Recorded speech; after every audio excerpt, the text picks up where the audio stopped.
తరఫున తెలుగు ప్రజల తరఫున కేంద్ర ప్రభుత్వం తరఫున హృదయపూర్వకమైనటువంటి శుభాకాంక్షలు. ఎందుకంటే తెలుగు సినీ పరిశ్రమలో అక్కినేని నాగేశ్వరరావు గారి తర్వాత మీరు పద్మవిభూషణ్ తీసుకోవడము మాకందరికీ గర్వకారణం. మీ యొక్క 45 ఏళ్ల సినీ జీవితంలో పునాది రాళ్ళు వేసుకుంటూ స్వయం కృషితో ఈరోజు ఎదుగుతూ వస్తున్నారు. ఎంతో కష్టపడి మీరు ఈ స్థాయికి చేరుకున్నటువంటి మీకు ఈరోజు కేంద్ర ప్రభుత్వం పద్మవిభూషణ్తో సన్మానించడము నిజంగా ప్రతి తెలుగు బిడ్డ గర్వపడాల్సినటువంటి అంశం నేను భావిస్తా ఉన్నాను. Thank you so much. Padma Vibhushan వచ్చిన ఈ సందర్భంలో మీరు అభినందించడానికి నా స్నేహితుడిగా చిరకాల మిత్రుడిగా మీరు రావటం అన్నది నాకు చాలా చాలా సంతోషం, మిక్కిలి ఆనందంగా ఉంది. అండ్ మీ ప్రేమని మీ అభిమానాన్ని ఆస్వాదిస్తున్నాను. Thank you so much. ఢిల్లీలో రాష్ట్రపతి చేతుల మీదుగా తీసుకుంటున్నారు కాబట్టి మేము దానికంటే ముందే మిమ్మల్ని కలవాలి, అభినందించాలనేటువంటి ఆలోచనతో ఈరోజు మీ దగ్గరికి రావడం జరిగింది. మోస్ట్ వెల్కమ్ అండి. దక్షిణ భారతదేశంలో రజనీకాంత్ గారు కానీ మీరు కానీ ఒక మంచి నైతిక విలువలతో కూడినటువంటి నటులుగా మంచి పేరు తెచ్చుకున్నారు. అంతేకాకుండా మన తెలుగు ఇండస్ట్రీస్కి వచ్చినప్పుడు తెలుగు ఇండస్ట్రీలో అప్పుడప్పుడు అనేక రకాల సమస్యలు వస్తుంటాయి, క్రైసిస్ వస్తూ ఉన్నప్పుడు ప్రభుత్వంతో కానీ మీ నటుల మధ్యలో కానీ సినిమా ఇండస్ట్రీ మధ్యలో కానీ వచ్చినప్పుడు సీనియర్ నటుడిగా మెగాస్టార్గా అందరినీ సమన్వయపరుస్తూ మరి ముందుకు తీసుకెళ్ళేటువంటి వారు. అలాంటి మీరు ఈరోజు మరి పద్మవిభూషణ్ రావడం అనేటువంటిది మరి అందరం సంతోషించాల్సిన అంశం అని నేను భావిస్తాను. ఈ ఇండస్ట్రీ లేకపోతే మేము లేవండి. మా చదివిన చదువుకు కానీ మన బ్యాక్గ్రౌండ్కి కానీ ఏదో ఒక మారుమూల ఉద్యోగం చూసుకుంటూ ఉండాల్సిన వాళ్ళు ఈ రోజున ఇంత సెలబ్రిటీ స్టేటస్ కానీ ప్రపంచవ్యాప్తంగా ఎక్కడ మన వాళ్ళు ఉన్నా సరే అక్కడ గుర్తింపు కానివ్వండి, ఇవన్నీ రావటం అంటే కనుక కళామ తల్లి ఆ సినిమా ఇండస్ట్రీ నాకు పెట్టిన భిక్షగా నేను ఫీల్ అవుతుంటాను. ఆ ఇండస్ట్రీ లేకపోతే ఏం లేదు. అందుకని ఇలాంటి ఇండస్ట్రీకి ప్రత్యుపకారంగా నేను ఏం చేయాలి, నాకు ఇంత స్థానం ఇచ్చిన ఇండస్ట్రీకి తిరిగి నేను ఏమి ఇవ్వగలను అనేటటువంటి ఒక గ్రాటిట్యూడ్ నుంచి మొదలైంది. క్రైసిస్ వచ్చినప్పుడు నేనేదో నా భుజం కాయాలి, నా వంతు సహాయం చేయాలి అనే ఆలోచన.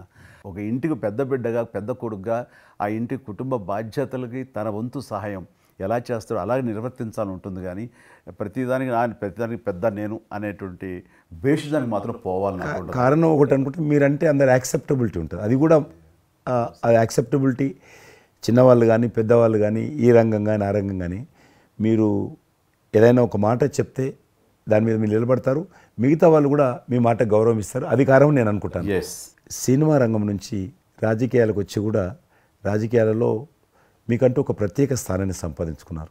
మీరు కొత్త ఒరవడి రాజకీయాల్లో కూడా తీసుకురావడం, మీరు చేపట్టినటువంటి ప్రచార కార్యక్రమం కానీ మీకు వస్తున్నటువంటి స్పందన కానీ అద్భుతంగా మేమందరం ప్రతి కార్యక్రమాన్ని వేరే ప్రత్యామ్నాయ పార్టీలో ఉన్నప్పుడు కూడా మీ రాకను మేము గమనించే వాళ్ళము. మీరు చేస్తున్నటువంటి ప్రచారము కొత్త ఒరవడి మీరు అద్భుతంగా చేశారు. ప్రాంతాలకు అతీతంగా మీకు స్పందన లభించింది, చాలామంది గెలిచొచ్చారు. ఒక ఆర్టిస్ట్గా నేను మంచి స్థితిలో ఉన్నప్పుడు రాజకీయాల్లోకి వెళ్ళాల్సినటువంటి ఒక పరిస్థితులు నెలకొన్నాయి. ఆ సమయంలో నేను ప్రజలకి ఏదో చెయ్యాలనే తప్పనే ప్రధానం తప్ప ఎలాంటి పొజిషన్స్ ఏమిటి దీని మీద నాకు దృష్టి లేదు. ఎందుకంటే అన్నిటికీ మించినటువంటి ఉన్నతమైన స్థానాన్ని వాళ్ళ మనసులో వాళ్ళు ఇచ్చిన తర్వాత దానికి మించి నాకు ఏది కావాలి కోరిక లేదు నాకు. అయితే ఏదో చిన్న ఎత్తున మనకి తెలిసి మనకు అందుబాటులో ఉన్నటువంటి చారిటబుల్ ట్రస్ట్ ఇవి పెట్టి చేస్తాను, నేత్రదానం అని రక్తదానం అని చేస్తున్నాం. కానీ పెద్ద ఎత్తున చేసే అవకాశం భగవంతుడు ఇస్తే కనుక అది చిత్తశుద్ధితోటి నేను మనసావాచ కర్మేణ చెయ్యాలి అని ఆ రకంగా నా కృతజ్ఞత తీర్చుకోవాలని మాత్రం చూపించాలని మాత్రం నాకు ఎప్పుడు ఉంటుండేది. నాకు ఇప్పటికి జ్ఞాపకం ఉంటుంది. ఇది అంతకుముందు ఒకటే ఉండేది, ఇలా పెట్టినప్పుడల్లా ప్రతిసారి మీరే జ్ఞాపకం వస్తారు. నాకు ఎంత కీన్ అబ్జర్వేషన్. రాజకీయంగా ఉన్నప్పుడు మాత్రం నాకు ఎనలేని సంతృప్తి ఎక్కడ లభించిందంటే, ముఖ్యంగా ఇప్పుడు తమరు చేస్తున్నటువంటి శాఖ ఉంది కదా టూరిజం, అది నేను మీకంటే కొంచెం ఒక స్టెప్ ముందుగా దాన్ని నేను అవి నిర్వర్తించినప్పుడు ఆ శాఖలో మంత్రిగా నాకు పొందినటువంటి అనుభూతి కానీ లభించిన సంతృప్తి కానీ అంతా ఇంత కాదు. ఆ రకంగా మాత్రం రాజకీయాలకు వస్తే ఇంత చేయొచ్చా అనేది మాత్రం నాకు సుస్పష్టంగా నాకు అనుభవపూర్వకంగా తెలిసొచ్చింది మంత్రిగా ఉన్నప్పుడు టూరిజానికి. అది అలా అలా వెళ్ళి ఆఖరికి ఒక కల్నరీ ఇన్స్టిట్యూట్ అనేది నాకు అవకాశం తిరుపతిలో నేను వెళ్ళాను. అద్భుతమైనటువంటి ఇన్స్టిట్యూట్ అది. అంటే క్షమించాలి, అది ఇనిషియేట్ చేసి తీసుకురావడం వరకు నేను చేసి ఇంకా నేను ప్లానింగ్ అంతా మీరు ఉన్నప్పుడే జరిగింది. అంతా జరిగింది. రాబట్టడానికి ఎంత కృషి చేశానంటే అంతా ఇంత కాదు, అది మనకు రాకుండా పోయే పరిస్థితులు ఉన్నాయండి. ఆ టైం లోపల ఒక మినిస్టర్నా ఒక సూపర్ స్టార్నా అన్నీ పక్కన పెట్టేసి ఆ ప్లానింగ్ కమిషన్ చైర్మన్ ఉండేవారు మౌంటిగా అహ్లూవాలియా. ఆయన దీన్ని వద్దు, మనకి ఇది వైబుల్ కాదు, ఇది ఫీజిబుల్ కాదంటే కనుక కాదని ఆయన గుమ్మదరికి వెళ్ళిపోయి చేతులు కట్టుకుని ఇది ఓకే చేయండి సార్, దీని ఆవశ్యకత అంతా కాదు. ఇండియాలో ఉన్నటువంటి ఎన్ని రకాల స్టేట్స్, ఎన్ని రకాల కల్చర్స్ ఉన్నాయో అన్ని రకాల వంటకాలు ఉండేటటువంటి దేశం మందే. అది నేర్పించే ఒక ఇన్స్టిట్యూషను ఈ రోజున మనకి కావాలి. అదే కల్నరీ ఇన్స్టిట్యూట్.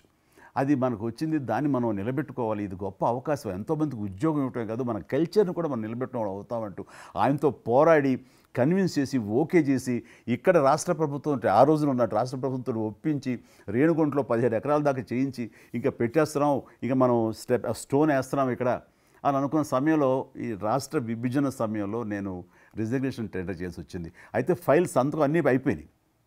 దాని తర్వాత ఇమ్మీడియట్గా వచ్చిన కేంద్ర ప్రభుత్వంగా మీరు దాన్ని ఇంప్లిమెంట్ చేసి ఈరోజు రేణుగుంటలో అది మీరు చాలా అద్భుతంగా ఉన్నదండి. ఇంకా దాన్ని ఈ మధ్యలోనే 2 రోజుల క్రితం ఈ మధ్య నేను మా సెక్రటరీని పంపించాను. మళ్ళీ దాన్ని ఇంకా రిక్రూట్మెంట్ కానీ ఇంకా రీడెవలప్మెంట్ కానీ ఇంకా ఏ రకంగా డెవలప్. ఇప్పుడు ఆల్రెడీ మేము ఎస్వి యూనివర్సిటీతో టైప్ చేసుకుంటున్నాము, టీటీడీ వాళ్ళతో టైప్ చేసుకుంటున్నాము, కొన్ని స్టార్ హోటల్స్తో టైప్ చేసుకుంటున్నాము. ఆ రకంగా ఇంకా మీరు ఏదైతే ఆలోచన ఉండనో మీ ఆలోచన ప్రకారం దాన్ని ముందుకు ముందుకు తీసుకెళ్తాం. మీరు రాజకీయాలు ఉన్నా సినిమా రంగంలో ఉన్నా కూడా కల్మషం లేనటువంటి వ్యక్తి అని నేను భావిస్తాను. ఎవరిని పల్లెత్తు మాట అన్నారు, ఇంట్లో అన్నారు అనుకుంటే బయట అన్నారు అనుకుంటాను. పార్టీ పెట్టినప్పుడు కూడా ఎవరన్నా అక్కడక్కడ రాజకీయంగా అన్నా కానీ మీరు వ్యక్తిగతంగా అందరూ గౌరవిస్తారు ఈరోజు ఏ పార్టీలు ఉన్నప్పుడు కూడా. నేను అది ముందస్తుగా చూసింది మీలో కిషన్ రెడ్డి గారు. మిమ్మల్ని మనస్ఫూర్తిగా చెప్తున్నాను, అసెంబ్లీలోకి నేను అడుగుపెట్టినప్పుడు నేను కొత్తవాడిని. నా వెనకాల ఆల్రెడీ ఒకసారి ఎమ్మెల్యేగా చేసి రెండోసారి ఎమ్మెల్యేగా ఉన్న కిషన్ రెడ్డి గారు నా పక్క సీట్లో ఉండేవారు. ఇటు పక్క ఇంకొకరు జయప్రకాష్ నారాయణ గారు, ఆయన ఇటు పక్క చంద్రబాబు నాయుడు గారు, మరో పక్కేమో వైఎస్ఆర్ అందరూ ఉండేవాళ్ళు. వీళ్ళందరూ మాట్లాడుతుంటే, వీళ్ళందరూ రాజకీయ ఉద్దండులు మాట్లాడుతుంటే అందరూ చూస్తుండేవాడిని. అక్కడ నాకు వచ్చిన షాక్ ఏంటంటే ఫస్ట్ ఒకళ్ళు దుయ్యబెట్టుకుంటూ తిట్టుకుంటూ అసలు దుర్భాషలు ఆడుకుంటూ కొట్లాడుకునే పరిస్థితి దాకా వస్తూ ఇక ఫినిష్ అయిపోయింది, ఇక ఒకళ్ళొకళ్ళు మాట్లాడుకోరు, ఇంకా వీళ్ళు దీర్ఘకాల శత్రువులు వీళ్ళు ఇంకా అనే ఫీలింగ్ వచ్చింది. ఇలా ఉంటుందా అనేది. బట్ దానికి విరుద్ధంగా నేను అసెంబ్లీ అయిపోగానే కారులో నడుచుకెళ్తుంటే ఎవరైతే ఇద్దరు తిట్టుకున్నారో ఒకరొకరు దూషించుకున్నారో వాళ్ళు భుజమే చేసుకుని ఏంది భయ్యా నువ్వు అలా అంటే నువ్వు అనలేదు భయ్యా, అరే నా నాయకుడు చూస్తున్నాడు అనకపోతే బాగుండదని ఇట్లా అంటుంటే నాకు షాక్ తిన్నాను. చాలా ఆశ్చర్యపోయేవాడిని, ఇదే ఇలా ఉంటుందా. మీ సినిమా ఫీల్డ్ కంటే ఎక్కువ నటులు ఉంటారు, మీ సినిమా ఫీల్డ్ కంటే ఎక్కువ నటులు రాజకీయాల్లో ఉంటారేమో అలా అనిపిస్తుంది నాకు. అక్కడ అలాంటి పరిస్థితుల్లో ఒక నిబద్ధతతోటి ఇష్యూ బేస్డ్గా మాట్లాడుతూ తను అనుకున్నవి నిర్దిష్టంగా చెప్పగలిగేటటువంటి నాయకుల్లో మిమ్మల్ని అబ్జర్వ్ చేశాను. మీరు ఎక్కడ ఎవరిని దుర్భాషలాటం నేను చూడలేదు, ఎవరిని పౌరుషంగా మాట్లాడటం చూడలేదు, ఎవరిని ఎద్దేవా చేయటం రెడిక్యూల్ చేయడం నేను చూడలేదు. మీరు ఎంతసేపు ఇష్యూ బేస్డ్గా మాట్లాడేవాళ్ళు, స్ట్రాంగ్ వాయిస్ చేసుకుని మీరు అనుకున్నది అది ఎంత కరెక్టు, ఎలా అన్యాయం జరుగుతుంది అని ఆ ప్రజలకి మద్దతుగా ప్రజల తరపున నిలబడి మాట్లాడిన నాయకుడుగానే మిమ్మల్ని చూశాను. నేను ఇప్పటికీ అలాగనే ఉన్నాను. అవును, మా పార్టీలో ఉన్న కొంతమంది కానీ బయట ఉన్నటువంటి వాళ్ళు కానీ కొంత మీడియా విలేకరులు కానీ నువ్వు ఆ రకంగా మెత్తగుంటే లాభం లేదు, ఇప్పుడు రాజకీయాలలో నువ్వు కూడా పరిశ్రమంగా మాట్లాడాలి, వ్యక్తులను చాలా గట్టిగా మాట్లాడాలి అంటారు. కానీ నేను అదే అంటాను, నేను ఇప్పుడు మారలేను, నాకు అవసరం కూడా లేదు, నేను ఇలానే ఉంటాను. నేను గతంలో ఏ రకమైనటువంటి వాజ్పేయి గారు, లాల్ కృష్ణ అద్వానీ గారు, మా తెలంగాణలో మా వి రామారావు గారు, వెంకయ్యనాయుడు గారు, దత్తాత్రేయ, ఇదంతా నాకు నేర్పారు వాళ్ళు. నేను చిన్నగా ఉన్నప్పుడు నా చేయి పట్టుకొని నడిపారు వాళ్ళు. కాబట్టి నేను ఏ రోజు కూడా చిన్న పొరపాటు చేయకూడదనేటువంటి దాంట్లో ఉన్నాను. నేను ఎప్పుడన్నా రాస్తారోకో చేసేవాళ్ళం. రాస్తారోకే మాకు వి రామారావు గారిని సిక్కిం గవర్నర్ ఉండే ఎమ్మెల్సీ, ఆయన వెంటనే ఫోన్ చేసేవాడు, నువ్వు ఎక్కడన్నా పోతున్నప్పుడు ఎవరన్నా రాస్తారోకే చేస్తే ఒక 2-3 గంటలు ట్రాఫిక్ జామ్ అయితే నీకెంత బాధ అవుతుంది. కాబట్టి నువ్వు రాజకీయ నాయకుడు అయినంత మాత్రాన రోడ్డు ఆపేసి ప్రజలను ఇబ్బంది పెడితే ప్రజలకు మేలు చేయాలనుకుంటున్నావా, ప్రజలు ఇబ్బంది పెట్టాలనుకుంటున్నావా, ఈ రకంగా ప్రశ్నించేవాడు. నేను ఎవరైనా ముఖ్యమంత్రులది దిష్టిబొమ్మ తగలబెడితే ముఖ్యమంత్రి తగలబెట్టొద్దు, కావాలంటే గవర్నమెంట్ తగలబెట్టు, వ్యక్తి ఆ రకం చిన్న చిన్న విషయాలు నాకు ఫ్యాంటాస్టిక్ సార్. ఈ రోజుల్లో ఎంతమంది ఇలా ఆలోచించే నాయకులు ఉన్నారు, ఎంతమంది స్టేట్స్మెన్లు ఈ రకమైన సలహా ఆ తర్వాత వచ్చే యంగ్ నాయకులకి సలహా ఇచ్చేవాళ్ళు ఉన్నారు. అవన్నీ కరువడిపోతున్నాయి. ఇవన్నీ కూడా చరిత్రలో జరిగేవంట అనే స్థితిలాగా ఉంది మీలాంటి వాళ్ళు లేకపోతే కనుక. ఈరోజు మనము స్వాతంత్రం వచ్చి 75 సంవత్సరాలు అయింది. ఈ 75 సంవత్సరాల్లో మనం అనేక రకాలుగా అభివృద్ధి చేసుకున్నాము, ప్రాజెక్టులు కట్టుకున్నాము, ముందుకెళ్ళాము, కొంత మెరుగైనటువంటి పరిస్థితి వచ్చింది. కానీ మన తర్వాత వచ్చినటువంటి స్వాతంత్రం వచ్చినటువంటి దేశాలు కూడా డెవలప్డ్ కంట్రీగా ఎమర్జ్ అయినాయి. మనం ఇంకా డెవలపింగ్ కంట్రీ, అభివృద్ధి చెందిన దేశంగా ఎదగలేదు. కానీ దురదృష్టం ఏంటంటే మనకు టార్గెట్ పెట్టుకోలే, ఎప్పటి లోపల మనం లక్ష్యం చేరుకుందాం అనేది ఎక్కడ కూడా పెట్టుకోలే. ఇంకో 75 సంవత్సరాల తర్వాత ఇట్లనే ఉన్నాం అనుకో, ఇంకో 75 సంవత్సరాల తర్వాత కూడా వెనక తిరిగి చూస్తే మనం డెవలపింగ్ కంట్రీగా ఎమర్జ్ కాము. అందుకే ఈ మధ్యలో మన కేంద్ర ప్రభుత్వము ఒక టార్గెట్ పెట్టుకుంది. ఇప్పుడు కమింగ్ 25 years ప్రపంచంలో అత్యధికమైనటువంటి యూత్ పాపులేషన్ ఇండియాలో ఉంటుంది. ఎగ్జాక్ట్లీ. కాబట్టి ఈ 25 years అమృతకాలం అంటారు దీన్ని. ఎగ్జాక్ట్లీ. ప్రధానమంత్రి కూడా అప్పుడప్పుడు అంటుంటారు ఇది అమృతకాలం. కాబట్టి ఈ 25 years మన యూత్ కానీ ప్రతి ఒక్క ఫీల్డ్ కానీ మనము ఇప్పుడు సినిమా ఫీల్డ్ అందుకు సినిమా ఫీల్డ్ 2047లో ఏ రకంగా ఉండాలి, ప్రపంచాన్ని ఏ రకంగా డామినేట్ చేయాలి, అగ్రికల్చర్ ఏ రకంగా డామినేట్ చేయాలి, ఇండస్ట్రీ ఏ రకంగా డామినేట్ చేయాలి, ఎన్జిఓస్ ఏ రకంగా పనిచేయాలి, ఆర్థిక వ్యవస్థ ఏ రకంగా ఉండాలి, ఆ రకంగా ఎవరికి వారు 140 కోట్ల మంది మనం అనుకొని 2047 లోపల 100 సంవత్సరాల స్వాతంత్ర పండుగ జరుపుకుంటాము.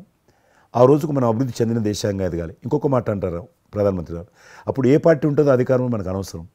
అప్పుడు ఎర్రకోట నుంచి ఏ ప్రధానమంత్రి ఏ వ్యక్తి జాతీయ పతాకం ఆవిష్కరిస్తారో మనకు సంబంధం లేదు, ఎవరైనా ప్రజలు అనుకుంటారు. కానీ ఆ రోజుకు మన దేశం ప్రపంచంలో డెవలప్డ్ కంట్రీ స్థాయికి ఎదిగి 3, 4, 5 ఉంటే అట్లో మన దేశం ఉండాలి అనేది అని ఈరోజు మనం అందరం ఒక లక్ష్యంగా పెట్టుకొని ముందుకెళ్తే యూత్ ఏదైతే అంటున్నారో మీరు, ఆ యూత్ కూడా మరి వాళ్ళ జీవితం సాఫల్యం చెందినట్టు అవుతుంది. ఇప్పుడు డెవలప్డ్ కంట్రీస్లో మనది ఆర్థికంగా చూసుకుంటే కనుక ఆర్థిక వ్యవస్థగా మనది 5వ కంట్రీగా డెవలప్ అయింది. లార్జెస్ట్ ఎకానమీ ఈ మధ్య కాలంలో, ఈ మధ్య సంవత్సరాల్లో, ఒక దశాబ్ద కాలం లోపల. ఇప్పుడు వచ్చే 5 సంవత్సరాల్లో మనం థర్డ్ ప్లేస్ చేరుతాం. ఇప్పుడు యూకే లాంటి మనల్ని పరిపాలించి మన ఆక్రమించుకొని పరిపాలించినటువంటి బ్రిటన్ కూడా వెనకకి నెట్టేసి 5వ స్థానానికి వచ్చేసి వచ్చేటువంటి 5 సంవత్సరాల్లో ఖచ్చితంగా మనం 3వ స్థానంలోకి లార్జెస్ట్ ఎకానమీ కంట్రీగా మనం ఎమర్జ్ అవుతాం. 100%. అవన్నీ ఇప్పుడు జరుగుతున్నటువంటి ఈ యొక్క డెవలప్మెంట్స్, ఈ ఆర్థిక సంస్కరణలు ఇవన్నీ చూస్తుంటే ఖచ్చితంగా ఆ రోజు ఎంతో దూరం లేదు మీరు చెప్పినట్లుగా. మీ తెలిసి మధ్యలో G20 సమావేశాలు నిర్వహించినప్పుడు నేను మీతోటే మాట్లాడాను. శ్రీనగర్ అంటే ఎట్లా ఉండని పరిస్థితి తెలుసు. ఈ టూరిజం మినిస్ట్రీకి 4 మీటింగ్లు అవుతాయి. ఒక మీటింగ్ అక్కడ పెట్టాలని నిర్ణయించుకున్నప్పుడు ప్రధానమంత్రి అన్నారు, సినిమా ఫీల్డ్ మీద చర్చించండి, ఎందుకంటే సినిమా ఫీల్డ్ ఎక్కువగా షూటింగ్లు చేసేవాళ్ళు. మేము చిన్నగా ఉన్నప్పుడు జమ్మూ కాశ్మీర్ వెళ్ళలేదు ఎవరం కూడా, కానీ దేశంలో ఉన్నటువంటి కోట్లాది మంది కాశ్మీర్ అందాలను చూశారు సినిమాల కారణంగా. ఎవరు పోలేదు అక్కడికి, కానీ చూశారు. కాబట్టి ఆ సినిమా ఫీల్డ్కి సంబంధించినటువంటి సెషన్ పెట్టాలి మీరు అని చెప్పి ప్రధానమంత్రి గారు చెప్పి ఆయన ఆదేశించిన తర్వాత ఈ సినిమా ఫీల్డ్కి సంబంధించి అన్ని దేశాలకు సంబంధించినటువంటి ప్రముఖులందరినీ కూడా ఆహ్వానించాం. అప్పుడు మేము మీటింగ్ పెట్టాలంటే పాకిస్తాన్ అన్ని దేశాలకు లెటర్స్ రాసింది, చైనా లెటర్స్ రాసింది, టెర్రరిస్ట్ ఆర్గనైజేషన్స్ అన్నీ కూడా హెచ్చరించాయి. జమ్మూ కాశ్మీర్కి వస్తే, Kashmir is a disputed place అది, కాబట్టి ఎవరు రావద్దు, వస్తే మాత్రము ఏమైనా అవుతే మాకు సంబంధం లేదని పాకిస్తాన్ కూడా అందరూ హెచ్చరించారు. బట్ ప్రైమ్ మినిస్టర్ చెప్పాడు, ఎట్టి పరిస్థితుల్లో మీటింగ్ పెట్టి తీరాలి, నువ్వు నాకు అనవసరం, నీకేం కావాలో నేను అన్ని ఏర్పాటు చేస్తాను. ఆ తర్వాత నేను మీతో మాట్లాడి ఆ రోజు అప్పుడే కాశ్మీరు అనగానే మీరు కాశ్మీరు లోయల్లో కన్యాకుమారి ఇలాంటి సాంగ్స్ ఎన్నో మాకు గుర్తుకొచ్చినాయి.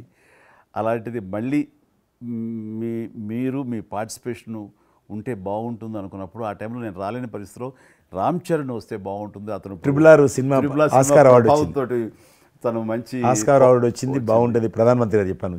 అప్పుడు అందరూ ఫారినర్స్ డెలిగేట్స్ అందరూ కూడా ఏ సినిమా సాంగ్ అది నాటు సినిమా డాన్స్ చేశారు అక్కడ. డాన్స్ చేశారు ఎవరు మన కొరియన్ మినిస్టర్.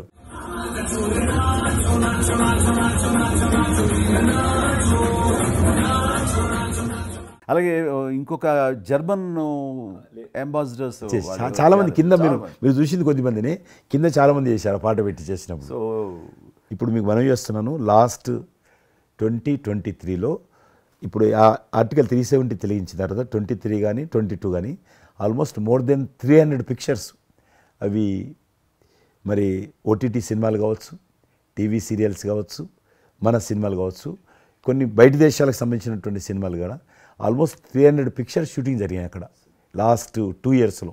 మళ్ళీ తిరిగి మీ ప్రభావంతో ఆయన నరేంద్ర మోడీ గారి చొరవతోటి ఇలాగా G20 కల్చర్ ముఖ్యంగా టూరిజం సంబంధించి సినిమాలను ఎంకరేజ్ చేస్తూ మీరు తీసుకున్న చొరవ, అందులో రామ్ చరణ్కి మీరు ఇచ్చేటువంటి ప్రాధాన్యత ఇవన్నీ కలిపినప్పుడు ఫస్ట్ నా వైఫ్ తన ఫ్రెండ్స్ తోటి ఎక్కడికి వెళదాం ఈ హాలిడే అంటే వాళ్ళ ఫ్రెండ్స్ అందరూ కలిపి కాశ్మీర్కి వెళ్ళారు. అన్నిటికీ మించి మన భారత జాతీయ జెండా రెపరెపలాడుతున్నది.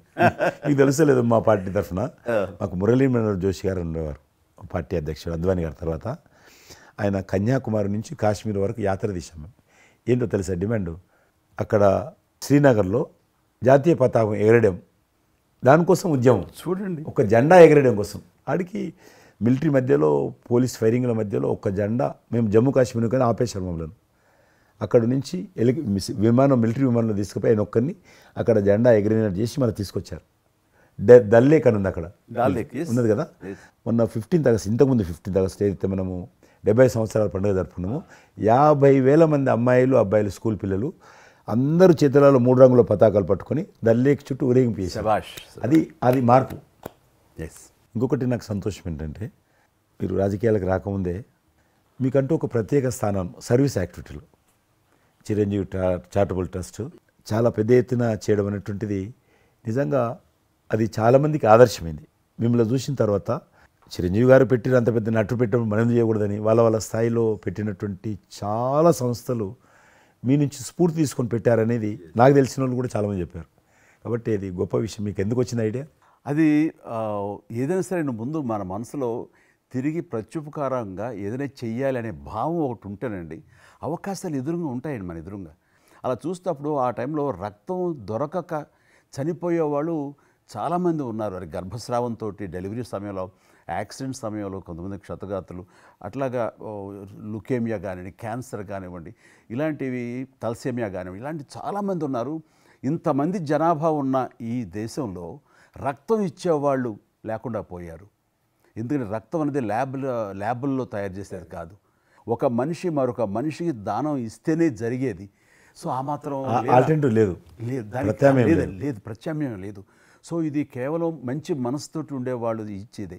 వాళ్ళని మోటివేట్ చేయాలంటూ నేను ఏం చేస్తానంటే, నా ఫ్యాన్స్ని ఫస్ట్ మోటివేట్ చేద్దామని దీని ఆవశ్యకత చెప్పడం కోసంగా షార్ట్ ఫిల్మ్స్ కానివ్వండి, ఎక్కడ పెడితే అక్కడ నేను ఇవ్వటం మొదలుపెట్టేసరికి ఈ రోజున రక్తం ఇవ్వటం కోసంగా ముమ్మరంగా ముందుకు రాగలుగుతున్నారు అంటే దాన్ని ఇనిషియేట్ చేసింది, దానికి ముందస్తుగా దాన్ని మోటివేట్ చేసింది నేను అని చెప్పుకోవడానికి నాకు గొప్ప విషయం అండి. కానీ మీరు ఒక ఉద్యమంలాగా తయారు చేశారు దాన్ని, ఒక మూమెంట్ లాగా తయారు చేసి మిషన్కి hats off to my fans and motivate అయిన ధర్మాత్ములు, మంచి మనసు ఉన్న వాళ్ళు ఎంతోమంది ముందుకు వచ్చారు. వాళ్ళందరికీ కూడా ఈ సందర్భంగా చేతులెత్తి నమస్కరిస్తాను. ఇక్కడ మీ గురించి నేను ఇంకోటి విన్నాను, మీరు ఏదైతే నా సేవా కార్యక్రమాల గురించి మీరు ప్రస్తావించారో అదే సమయంలో నేను కోవిడ్లో కూడా నేను కొంచెం యాక్టివ్గా ఉండి మా కార్మికులకి సంబంధించి 3 నెలల పాటు 4 నెలల పాటు నా మిత్రులని సహకారంతో నేను కొంత అమౌంట్ తోటి సినిమా ఫీల్డ్లో పనిచేస్తున్నటువంటి ఆఫీస్ బాయ్ నుంచి మొదలు పెడితే టెక్నీషియన్స్ వరకు కూడా మీరు చాలా పెద్ద ఎత్తున 4,000 మందికి నేను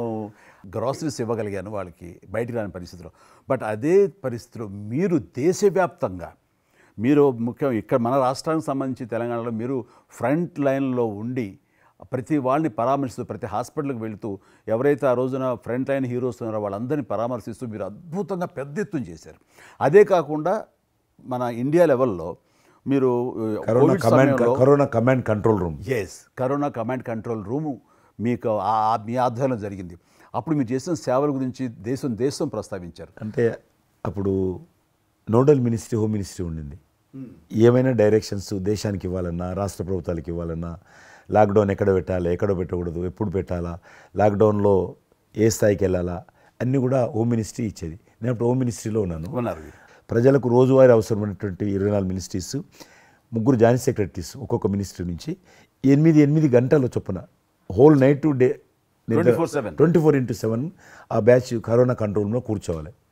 ఆ రకం కూర్చున్నప్పుడు దానికి యాజ్ ఎ మినిస్టర్గా నన్ను ఇన్ఛార్జ్ పెట్టారు ప్రధానమంత్రి గారు, అమిత్ షా గారు. చాలా అద్భుతంగా నేను కూడా ఆల్మోస్ట్ 1.5 month ఆఫీసులోనే పడుకున్నాను. మిలిటరీ విమానాలలో ఆక్సిజన్ పంపించాను, మీకు తెలుసు. మిలిటరీ విమానాలు ఒక విమానం ఢిల్లీ నుంచి ఆక్సిజన్ తీసుకొని వస్తే గ్రీన్ ఛానల్ ద్వారా హైదరాబాద్ సికింద్రాబాద్ స్టేషన్ వచ్చేంత వరకు కూడా ఎక్కడ ఆగకపోయేది. అంత నెట్వర్క్ గ్రీన్ ఛానల్ అంటారు. ఆ రకంగా విమానాల ద్వారా నేను గాంధీ హాస్పిటల్కి ఆల్మోస్ట్ 12 సార్లు పోయాను లోపలికి. ఎవరైతే వెంటిలేటర్ మీద పేషెంట్స్ ఉంటారో నేను బుక్ ఒకటి ప్రింట్ చేశాను. వెంటిలేటర్ మీద పేషెంట్ దగ్గరికి వెళ్ళి దగ్గరగా మాట్లాడాను. దేవుడి మీద భారం ఇచ్చి తిరిగాను. ఆ రకంగా ఎందుకు వెళ్ళానంటే ఏదో పబ్లిసిటీ కోసం కాదు. డాక్టర్లు పనిచేస్తున్నారు, ఆడ నర్సులు పనిచేస్తున్నారు, ఆడ శానిటేషన్ సిబ్బంది పనిచేస్తారు, క్లీన్ చేయడం. వాళ్ళు పనిచేస్తున్నప్పుడు మనం వాళ్ళని గాలికి వదిలేసి మీరు పని చేయండి, మేము రాజకీయ నాయకులము, మేము ఇళ్ళల్లో ఉంటాము, మేము రాము అని కూడా దాన్ని బట్టి నేను లోకల్గా ప్రజాప్రతినిధిని, ఎంపీని అని చెప్పి మా ఇంట్లో భయపడుతున్నా, అందరూ భయపడుతున్నా. ప్రెస్ వాళ్ళందరూ వచ్చేవాళ్ళు. ప్రెస్ వాళ్ళందరినీ గేట్ కాడ బయట మెయిన్ గేట్ కాడ ఆపేవారు. ఇక నేను పోయేవాడిని, మొత్తం చూసేవాడిని. ఆ సూపరింటెండెంట్ కూడా నాతో పాటు లోపలికి వచ్చేవాడు ధైర్యం చేసి నేను వెళ్ళినప్పుడు. ఆ రకంగా పూజారులు ఉంటారు దేవాలయాలలో. పూజారులు కూడా చాలా పేదవాళ్ళు ఉంటారు, మీకు తెలుసు. వాళ్ళకు దేవాలయాన్ని క్లోజ్ అయినాయి కదా. ఆ టైంలో పూజారులు అందరికీ గ్రాసరీస్ పంపించడము, మీలాంటి వాళ్ళ దగ్గర పెద్దవాళ్ళ దగ్గర సాయం తీసుకొని మా కార్యకర్తలకు పంపించడము, పోలీస్ స్టేషన్లో పోలీసుకు పంపించడము, హోంగార్డ్స్ పంపించడము. ఈ రకంగా నేను కూడా కొద్దిగా గొప్ప చేశాను. ఇక్కడ మా వాళ్ళతోటి కలిసి నా కాన్స్టిట్యున్సీ చూసి ఈవెన్ నా పార్టీలో ఉన్నటువంటి నాకు పనిచేసినటువంటి పేద కుటుంబాల కార్యకర్తలకు కూడా గ్రాసరీస్ పంపించాను నేను. ఆ రకంగా కూడా వర్కౌట్ చేశాను. మీ కుటుంబంలో కూడా చాలామంది మీకు బంధువులు సినిమాలు వచ్చారు. అందులో ఇద్దరు ప్రముఖంగా, మీ అబ్బాయి చరణ్ గారు కావచ్చు, మీ సోదరుడు పవన్ కళ్యాణ్ గారు కావచ్చు. వాళ్ళిద్దరిట్లో మీకు నచ్చిన సినిమా ఏముంటుంది? పవన్ కళ్యాణ్ సినిమాల్లో నాకు తొలి ప్రేమ ఒకటి చాలా ఇష్టం, బద్రీ ఇష్టం, అలాగే జల్సా అనే ఇంకో సినిమా, అత్తారింటికి దారేదైతే చాలా నేను చూశాను. అది అవి తను చేసినవి సినిమాలైనా అన్నీ కూడాను అద్భుతమైన సినిమాలు, 1-2 తప్ప. అండ్ చరణ్ రెండో సినిమా మగధీర నభూత నా భవిష్యత్. మీరు అసెంబ్లీలో నాకు వచ్చి చెప్పారు, ఏది మగధీర రిలీజ్ అయిన రోజు ఉన్నారు మీరు, జ్ఞాపకం ఉందో లేదో మీకు? కరెక్టే కదా, మీరు షేర్ చేశారు. చాలా బాగా నడుస్తుంది మా అబ్బాయిది, మంచి అదే టైం సార్ మీరు అసెంబ్లీలో కూడా చెప్పారు మాకు, మామూలుగా మాట్లాడుతున్నారు. మగధీర చాలా అద్భుతంగా వచ్చింది, చిరంజీవి అని మీరు ఎంత సంతోషపడిపోయారో. మీకు రాజకీయంగా మీ తదనంతరం లేదా మీతో పాటు మీ బంధుగణంలో కానీ మీ బంధువులో కానీ మీరు ఎంకరేజ్ చేసిన మీ శిష్య వర్గంలో కానీ ఎవరైనా ఉన్నారా? అంటే నేను మా కుటుంబం నుంచి ఎవరిని ప్రోత్సహించలేను. ఎవరన్నా ఇష్టం ఉంటే వాళ్ళు రావాలి ఫ్యూచర్లో, నేను ప్రోత్సహించలే ఎవరిని కూడా. నాకు పార్టీలో గ్రూప్ అంటూ లేదు. అందరూ పార్టీ కార్యకర్తలందరూ నా గ్రూపే, పార్టీయే నా జెండా. ఆ రకంగా నేను ఎవరిని వ్యక్తిగతంగా నా మనిషిని ప్రోత్సహించుకోవడము, లేకపోతే మా కుటుంబ సభ్యులను ప్రోత్సహించడం అనేటువంటిది, ఎవరైనా రాజకీయాలు అంటే వాళ్ళ స్వేచ్ఛ, మనం బలవంతంగా తీసుకొచ్చి నిలబెట్టారు అనేది నేను జనాలు కూడా అనుకోలేదు ఇప్పటివరకు. అయితే ఈ ఫ్యూచర్ ఏమైతే చెప్పలేను ఇప్పటికైతే. మీరు ఒక గ్రూపు, నా కార్యకర్తలు నా గ్రూప్ అని మీరు అంటే నాకు ఒక విజువల్, ఒక ఫోటోగ్రాఫ్ గుర్తుకొస్తుంది. మీరు వైట్ హౌస్ ముందు మీరు కొంతమంది కార్యకర్తలు అలా ఉన్నారు, కానీ వాళ్ళు నిశ్చితంగా చూస్తే నరేంద్ర మోడీ గారు ఉన్నారు ఆ టైం లోపల. మీకు అప్పటి నుంచి కూడా నరేంద్ర మోడీ గారితో సత్సంబంధాలు ఉండేవా? అద్వానీ గారు ప్రెసిడెంట్ ఉన్నప్పుడు 1994లో నేను అప్పుడు యూత్ వింగ్లో పనిచేస్తున్నాను. American council of young political leaders, అది యుఎస్ గవర్నమెంట్ ఏజెన్సీ. వాళ్ళు ఏం చేసేవాళ్ళంటే కొన్ని ముఖ్యమైనటువంటి దేశాల నుంచి అప్పుడప్పుడు యూత్ డెలిగేషన్, పొలిటికల్ పార్టీకి సంబంధించినటువంటి యూత్ డెలిగేషన్, యంగ్ లీడర్స్ అంటారు, యంగ్ లీడర్స్ని పిలిచి మా దేశం ఏ రకంగా అభివృద్ధి చెందుతుందో మీరందరూ చూసి మీరు మీ దేశాల్లో మాకు దేశం గురించి ప్రచారం చేయాలి, వాళ్ళ కాన్సెప్ట్ అది. అద్వానీ గారు ముగ్గురిని సెలెక్ట్ చేశారు.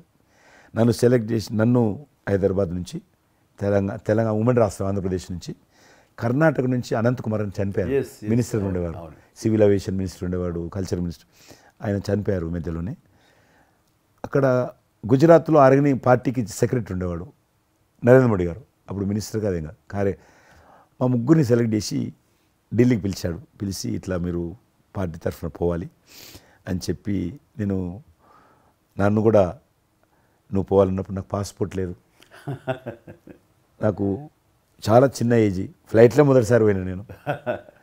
తొందర రమ్మంటే మా పార్టీ ఫ్లైట్ టికెట్ ఇస్తే పోయాను. మాట్లాడినాక వారు చెప్పారు మీరు ముగ్గురు అని కూర్చున్నాక ఇంటి ముందోటి కటింగ్ షాప్ ఉంది. నరేంద్ర మోడీ గారి గడ్డ ఉంది, నాకు గడ్డ ఉంది, చిన్నోని. మీరు ఇద్దరు క్లీన్ షేవింగ్ చేసుకురా అన్నాడు. నరేంద్ర మోడీ ఇంటి మా అమ్మ పోయిన క్లీన్ నాకు చూపించాలన్నాడు. మళ్ళీ వచ్చి మళ్ళీ పోయి క్లీన్ షేవింగ్ చేసుకొని నరేంద్ర మోడీ గారు మేము ఇద్దరం, ఎందుకనంటే అయినా మీరు పార్టీ రిప్రజెంట్ చేయడం లేదు, మీరు ఇండియాని రిప్రజెంట్ చేస్తున్నారు, టైంకి రావాలా, టైం పోవాలని చెప్పి మమ్మల్ని పంపించిన తర్వాత నరేంద్ర మోడీ గారు మీరు చూడండి ఆ ఫోటోలో ఆయన సంఖ్యకు ఒక బ్యాగ్ ఉంటుంది. ఆ బ్యాగులో పుస్తకము పెన్ ఉంటుంది. మేము రాజులాగా పుస్తకం లేదు, పెన్ లేదు, మేము పోతుంటే అందులో భాగంగానే వైట్ హౌస్ లోపల రాణించేవాళ్ళు చాలా దూరంకి వెళ్ళి, కానీ చూపించేవాళ్ళు బయట ఉండే కొంత అమెరికా ఇది వైట్ హౌస్ అక్కడ కనిపిస్తుంది, అందులో అది ప్రెసిడెంట్ రూము, ఇక్కడ కనిపిస్తుంది కిచెను, ఇది కాన్ఫరెన్స్ హాలు. బయట నుంచి అందరు చెప్పేటప్పుడు చాలామంది ఉండేవాళ్ళు. అదే నేను చూసి గైడర్స్, టూరిస్ట్ గైడ్స్ ఉంటారు కదా, వాళ్ళు చాలామంది అక్కడ పోతే చెప్పేవాళ్ళు. ఆ రకంగా అక్కడ దిగినటువంటి ఫోటో అది. ఎందుకు రిలీజ్ చేశానంటే ప్రధానమంత్రి గారు అయిన తర్వాత నాకు ఫోన్ చేశాడు, కిషన్ ఏమన్నా మీ దగ్గర ఫోటోలు ఉన్నాయా? ఆయన దగ్గర లేవు పాపం. ఓకే, నాకు ఫోన్ చేశాడు. నేను ఎమ్మెల్యే క్వార్టర్స్లో అవన్నీ ఫోటోలు తీసినాక ఇంత కట్ట ఉండే కానీ అన్నీ అంటుకొని ఒకటి మనకు తెలియదు కదా, మొత్తం పాడిపోయినాయి. 8 ఫోటోలు దొరికినాయి. అందులో ఏదో ఒకటి దొరికింది, బోటు థమ్స్అప్ తాగుతూ, అప్పుడు థమ్స్అప్ తాగొద్దని కూడా తెలియదు, ఇది మల్టీనేషనల్ కంపెనీ అటువంటి ఏం లేదు అప్పుడు. బోట్ నడిపిస్తున్న ఫోటో ఇవన్నీ కూడా కొన్ని దొరికితే పంపించాను. ఆయన ఏ వైట్ హౌస్ ముందు అయితే నేను ఫోటో దిగాను గేట్ కాడ, ఈరోజు అదే వైట్ హౌస్ ఆహ్వానం మేరకు వైట్ హౌస్ లోపలికి వెళ్తున్నానని ఆ ఫోటో రిలీజ్ చేశాడు. Excellent experience. ప్రైమ్ మినిస్టర్ ఆ ఫోటో అప్పుడు బయటకు ఆ ఫోటో బయటకు వచ్చింది. ఆ రోజు ప్రైమ్ మినిస్టర్ గారు అయిన తర్వాత అమెరికాకి వెళ్తున్న రోజు రిలీజ్ చేసిన ఫోటో అది. మీరు మాకు ఒక మాట ఇచ్చారు, మీరు మన ఆఫీస్ ఏదైతుందో టూరిజం ఆఫీసు ఢిల్లీలో నేను వస్తాను, మన ఇద్దరం ఒకసారి ఎందామని అన్నారు. కానీ మీ ఒత్తిడి కారణంగా మన ఒత్తిడి కారణంగా జరగలేదు. ఇంకా అది రేపు ఎలక్షన్స్ తర్వాత మళ్ళీ అది చెప్పలేము కాబట్టి అది నేను చెప్తున్నాను, మీరు అక్కడే ఉంటాను, వస్తాను.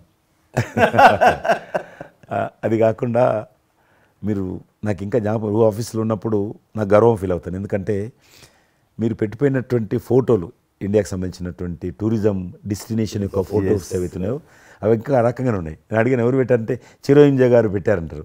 డ్రైవర్ కూడా మీకైతే డ్రైవర్ ఉండను, అతను ఇప్పుడు నా దగ్గర ఉన్నాడు, రణధీర్.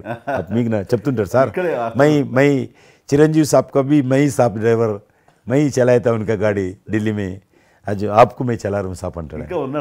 ఇంకా ఉన్నాడు పాపం. చాలా సీనియర్ అండి అతను, చాలా మంచోడు. మన ఉమ్మడి ఆంధ్రప్రదేశ్ ఉన్నప్పుడు మనం ఇండియాలోనే మనమే ఆరోగ్యశ్రీని ప్రారంభించామన్నది నాకు తెలిసినటువంటి వాస్తవం. ఆ తర్వాత మిగతా రాష్ట్రాలు కూడా వ్యాపించింది అనేది చాలా ఇది.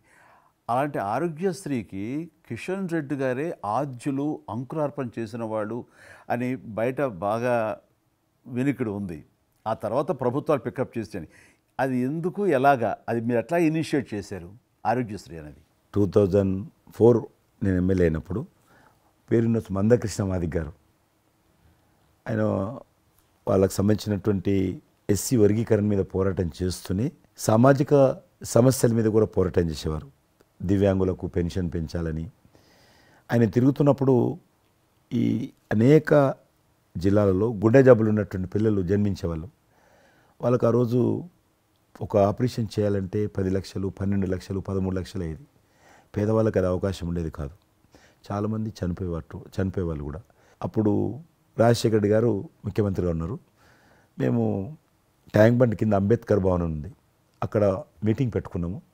ఒక 3000 మంది పసిపిల్లలు వాళ్ళ తల్లిదండ్రులు వచ్చారు. మీటింగ్ అయినాక ఆ మీటింగ్లోనే ఒక అబ్బాయి చనిపోయాడు.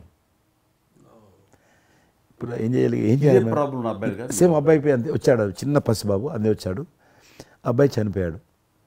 మేము ఏం చేసినాం, నేను మందకృష్ణ గారు కలిసి, నేను కూడా ఉద్యమానికి వెళ్ళాను. ఆ అబ్బాయి డెడ్ బాడీ పట్టుకొని అంబేద్కర్ ట్యాంక్ బండ్ నుంచి అంబేద్కర్ విగ్రహం దగ్గరకు వచ్చాం. మాతో పాటు ఆ పసిపిల్లలందరినీ తీసుకొచ్చాం, 3000 మంది పసిపిల్లలు. అంబేద్కర్ విగ్రహం ట్యాంక్ బండ్ దగ్గర అంబేద్కర్ విగ్రహం మొత్తం ఆ పిల్లలు వాళ్ళ తల్లిదండ్రులు కూర్చున్నాం, డెడ్ బాడీ పెట్టుకొని కూర్చున్నాం. ఎట్టి పరిస్థితుల్లో రాష్ట్ర ప్రభుత్వం ఈ అందరికీ కూడా ఉచితంగా చిన్నపిల్లలందరూ కూడా ఆపరేషన్ చేయించాలి, ప్రైవేట్ హాస్పిటల్లో కానీ ఎక్కడైనా వాళ్ళ ఇష్టం చేయించాలి, వీళ్ళ ప్రాణాలు కాపాడాలని డిమాండ్ తోటి కూర్చున్నాం. 11 గంటలకు కూర్చున్న తర్వాత రాజశేఖర రెడ్డి గారు దురదృష్టం ఆ రోజు ఢిల్లీకి వెళ్ళిపోయాడు. ఢిల్లీలో ఉన్నాడు. బట్ ఢిల్లీ నుంచే ఫోన్లో మాట్లాడాను నేను. మాట్లాడి నేను తర్వాత ఆలోచిస్తాం, మీరు అట్లా చేయొద్దు, ఎందుకంటే మమ్మల్ని లాఠీ చేయడానికి వీలేదు, పసిపిల్లలు, గుండె జబ్బులు ఉన్న పిల్లలు, మమ్మల్ని నెట్టేయడానికి వీలేదు పోలీసులు కూడా విచిత్రమైన పరిస్థితి, ఆందోళన, ఉద్యమం చేస్తున్నాం మేము, చాలా డెడ్ బాడీ పెట్టుకొని ఉన్నాం, ఏం చేయాలో పోలీసులకు తోచది. ముఖ్యమంత్రి గారు అన్నప్పుడు రాజశేఖర్ గారు మా మెడ మీద కత్తి పెట్టి మీరు ఈ రకంగా దబాయిస్తున్నారు, ఏమని అనుకోండి సార్, మీరు కృష్ణ గారు చాలా గట్టిగా ఉన్నారు, ఏమని అనుకోండి, మీరు ఎట్టి పరిస్థితుల్లో ఇది చేయాలని చెప్పి మేమిద్దరం కదలలే.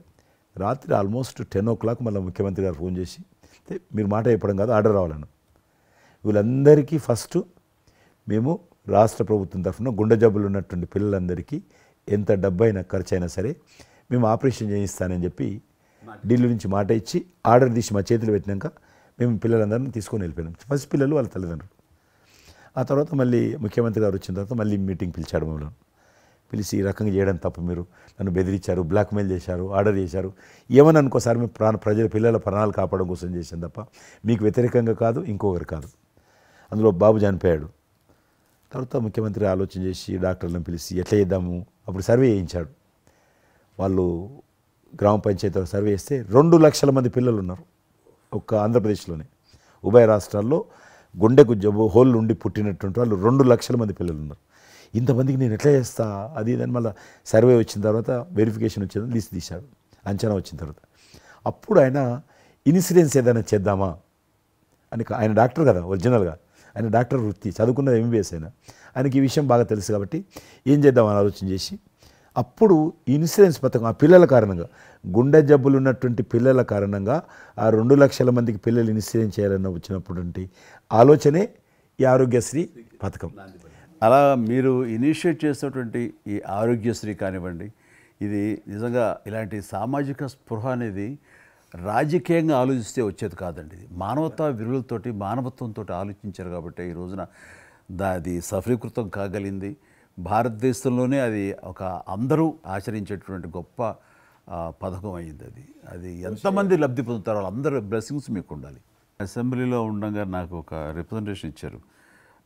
ఈ హోమ్ గార్డ్స్ గురించి మీరు తీసుకున్న శ్రద్ధాశక్తి ఆహ్వానించిన మీరు పడ్డ తపన కానీ అంతా ఇంత కాదు. అండ్ అది మీరు ఈ రోజున వాళ్ళకి ఏదైనా లబ్ధి చేకూరిందంటే దానికి కూడా నాంది పలికిన వాడు కిషన్ రెడ్డి గారు. 3,000 జీతం ఉండే సార్ వాళ్ళకు కుటుంబము. వాళ్ళు 12 గంటలు 13 గంటలు 14 గంటలు ఇప్పుడు ట్రాఫిక్ చేస్తుంటారు కదా, వాళ్ళు 12 గంటలు దుమ్ము ధూళి ఎండలో వాళ్ళు ఇట్లా ఏలు పెడితే మొత్తం మన చేయి నల్లగా అవుతుంది, అంత మట్టి కాలుష్యంతో ఉంటారు వాళ్ళు. రోజు వాళ్ళు ఇచ్చే బట్టలు తెల్ల షర్ట్ వేసుకోవాలి, వాళ్ళు కాకి ప్యాంట్ వేసుకోవాలి. ఉదయం వేసుకునే షర్టు 2 గంటలలో కలర్ మారిపోతుంది. మనం ఇచ్చేటువంటి 3,000 రూపాయలు అలా డ్రెస్ ఉతకడానికే సరిపోతుండే. అందుకే కిషన్ రెడ్డి గారు మీరంటే ఎందుకు గౌరవం అంటే, మీరు రాజకీయ లబ్ధి గురించి ఎప్పుడు చూసేవాళ్ళు కాదు, మీ కాన్స్టిట్యున్సీకే పరిమితమైన మీరు ఎప్పుడు కాదు, విస్తృతంగా అందరికీ లబ్ధి చేకూరే విధంగా తీసుకున్నారు. కాబట్టి అలాంటి మీకు ఆ బలం, మీ వాయిస్కి ఆ స్ట్రెంగ్త్ అలాగా, ఎందుకంటే మీ ఆశయంలో ప్యూరిటీ ఉంది, మీ ఆశయంలో చిత్తశుద్ధి ఉంది మీ ఆచరణలో. కాబట్టి మీలాంటి నాయకుల వల్లనే అవుతుంది ఏదైనా సరే. జనవరి 22 నాడు నేను టీవీలో చూశాను, మీరు అయోధ్యలో రామమందిర నిర్మాణంలో మీ దగ్గర కెమెరాలు పెట్టడము, మీరు కామెంట్ చెప్పడము, మిమ్మల్ని పిలవడము, మీరు పోవడము, మీరు ఆ రోజు టీవీలో దేశమంతా అన్ని టీవీలు మాట్లాడాయి. మీకు మీరు ఏ రకంగా ఫీల్ అనిపించింది మీకు? అది హనుమాన్ని ప్రార్థించే ఆయన మా కులదైవంగా చూసిన మాకు రామచంద్రుడు ఆ నామమే మాకు ఒక రకమైన గొప్ప స్ఫూర్తి మాకు. అలాంటి రాముడు మమ్మల్ని ఆహ్వానించినట్టుగా అనిపించిందండి. అది అక్కడ 500 సంవత్సరాలుగా ఎన్నో ఇక్కడ ఉన్నటువంటి ప్రాబ్లం అనేది అది సునాయాసంగా చేయటం అన్నది అది ఆయన వల్లనే అయ్యింది, నరేంద్ర మోడీ గారు తలుచుకోబట్టి అయ్యింది అనేది. అలాంటి దానికి మేము ఆహ్వానించబడటం అనేది అది మేము చేసుకున్న అదృష్టం, పుణ్యం. చాలామంది అందరము భయపడ్డాం ఏమైతే పోతుందో దేశంలో, గొడవలు అయితే మత కళాలు జరుగుతుందేమో. కానీ అదృశ్యం ఏంటంటే ముస్లింలు కూడా చాలామంది సానుకూలంగా. ఇక్కడ నేను ఒక విషయం చెప్పాలి, నేను రామ మందిరం నుంచి నా హోటల్ ఉంది అక్కడ. ఆ హోటల్కి వెళ్ళడానికి నేను కారు హైర్ చేసుకున్నాను మా ఫ్యామిలీ. అది ముస్లిం డ్రైవర్. సో ఈ రోజున ఇంత కాంట్రవర్షియల్ ఈ ప్లేస్లో ఈ రోజున టెంపుల్ కట్టడంపై మీరందరూ ఎక్కడో కొంత అసంతృప్తితో ఉండుంటారు కదంటే. కాదండి, ఈ రోజు నుంచి మా టెన్షన్ రిలీవ్ అయిపోయింది, మేము చాలా రక్షణతో ఉన్నాం అన్న ఫీలింగ్ ఉంది. ఎంత హిందూ కాన్వర్జేషన్ అండి. ఇక్కడ 144 సెక్షన్ ప్రివేల్ అవుతూ ఏ రోజున ఏం గొడవలు జరుగుతాయి, ఎక్కడి నుంచి ఏ ఘర్షణలు జరుగుతాయి, స్కూల్కి వెళ్ళి మా బిడ్డలు వస్తారా వెళ్తారా అనే టెన్షన్లో ఉండేవాళ్ళం మేమంతా. అండ్ అలాంటి ఘర్షణలో వాళ్ళు ముస్లిమ్సా లేకపోతే హిందూస్ అని ఏం చూడరు కదండి, ఎవరు అందరూ సఫరర్సే. అలాంటి పరిస్థితులు ఇప్పుడు నెలకొన్న సమయంలో ఎలాంటి గొడవలు లేకుండా ముందు ఒక నిర్ణయం తీసేసుకున్నారు. ఎస్, రామ మందిరం కట్టేసారు, అయిపోయింది. ఇక్కడి నుంచి లిఫ్ట్ చేసేసారు 144 సెక్షన్, ఇంకేం లేదు, అన్నీ సజావుగా సాగిపోతాయంటే మాకు సెక్యూర్డ్ ఫీలింగ్ వచ్చింది. మా బిడ్డలకు రక్షణగా ఉంది, మాకు ఇంకేమీ కాదన్న భరోసా వచ్చింది మాకు.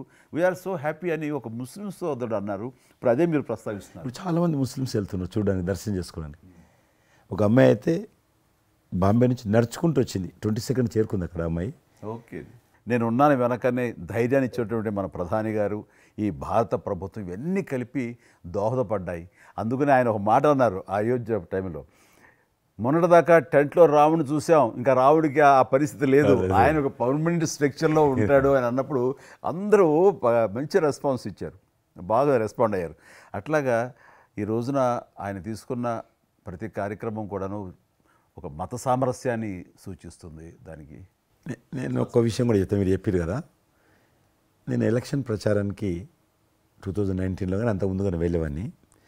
డిఫరెంట్ రీజన్స్ మా పార్టీకి సంబంధించి కావచ్చు, ఇతరత్ర కావచ్చు. మేము వెళ్తున్నప్పుడు ముస్లిం సమాజాన్ని బస్తీలు కూడా వస్తాయి కొన్ని. మేము ఎంత మైకులు పెట్టుకొని డ్రమ్ కొట్టుకుంటూ పోయినా కూడా ఒక్కరు కూడా బయటకు వచ్చేవాళ్ళు కాదు. ఇప్పుడు పరిస్థితి త్రిపుల్ తలాక్ అని ఒకటి ఉండేది, అది ముస్లింలో ఒక సాంప్రదాయం. అది ఏదైనా భర్త కోపం వచ్చినా 3 సార్లు తలాక్ అంటే ఆడబిడ్డ ఇంటి నుంచి వెళ్ళిపోవాలి. 3 సార్లు అంటే తలాక్ అంటే వెళ్ళిపోవాలి. అయితే దాన్ని మోడీ గారు త్రిపుల్ తలాక్ సిస్టాన్ని చట్టం చేసి ఇది చేయడానికి వీల్లేదు, ముస్లిం మహిళలకు కూడా హక్కులు ఉంటాయి అని చెప్పి ఆయన చేశాడు. అప్పుడు కూడా చాలామంది భయపెట్టించారు, మత కళాలు జరుగుతాయి, అట్లా వేయొద్దు, నువ్వు ముస్లిం పర్సనల్ విషయాల్లో మీరు జోక్యం చేసుకుంటున్నారంటే ఆయన చాలా వివరంగా చెప్పాడు.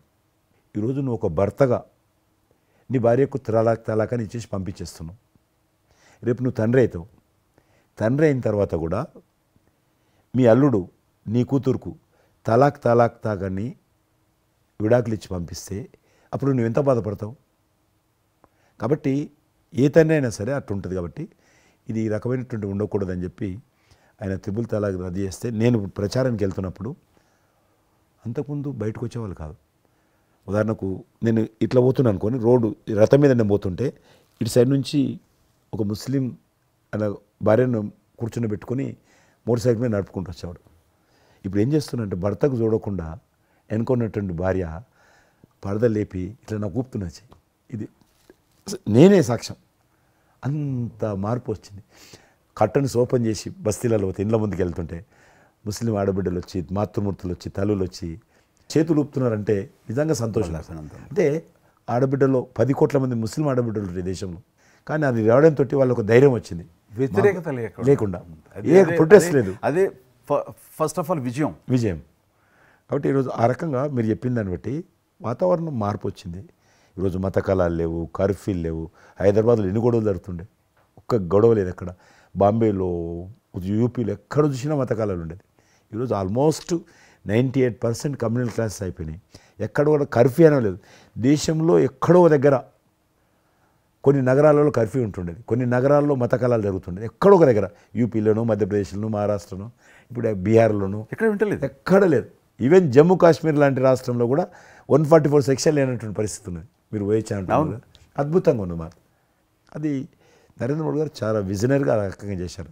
చాలా సంతోషం కృష్ణరెడ్డి గారు, మీరు నన్ను అభినందించడానికి అవార్డు తీసుకుంటున్న సమయంలో ఆ పురస్కరించుకుని మీరు వచ్చినందుకు, నన్ను అభినందించినందుకు ధన్యవాదాలు తెలియజేస్తూ, మీతో ఇంతసేపు సంభాషించడంలో ఎన్నెన్నో విషయాలు తెలుసుకున్నాను, నాకు అనుభవపూర్వకంగా తెలిసినవి మీతో పంచుకున్నాను.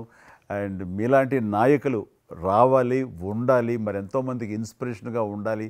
మీ ఆశయాలు, మీ ఆచరణలు, మీ సమస్య పరిష్కార మార్గాలు, అలాగే మీ నాయకుల యొక్క ఆయన ఆశయాలు, ఆయన యొక్క మార్గదర్శకంగా మీ ముందుండి మిమ్మల్ని ముందు నడిపించే విధంగా, తద్వారా అందరూ కలిసి భారతదేశాన్ని మీరు చెప్తున్నట్టుగా అభివృద్ధి చెందిన దేశాల్లో ఒక దేశంగా పెట్టే స్థితికి మనం వెళ్ళాలనే ఆశాభావం మీ అందరితో పాటు నాకు ఉంది. అండ్ మరొకసారి మీకు ధన్యవాదాలు. తప్పకుండా మీరు జీవితంలో ఇంకా మరెన్నో మెట్లెక్కాలి, ఇంకా మీకు మంచి భవిష్యత్తు ఉంది. ఇటు సినిమా రంగానికి సేవ చేయాలి, అటు సమాజంలో కూడా సేవ చేసేటువంటి అనేక రకాల, సమాజం అంటే ఒక రాజకీయాలే కాదు, అనేక రకాలుగా మీరు చేస్తూ ఉన్నారు ఇప్పటికీ. కాబట్టి రేపు భగవంతుడు ఏం చేస్తారు ఎవరి చేతుల్లో లేదు.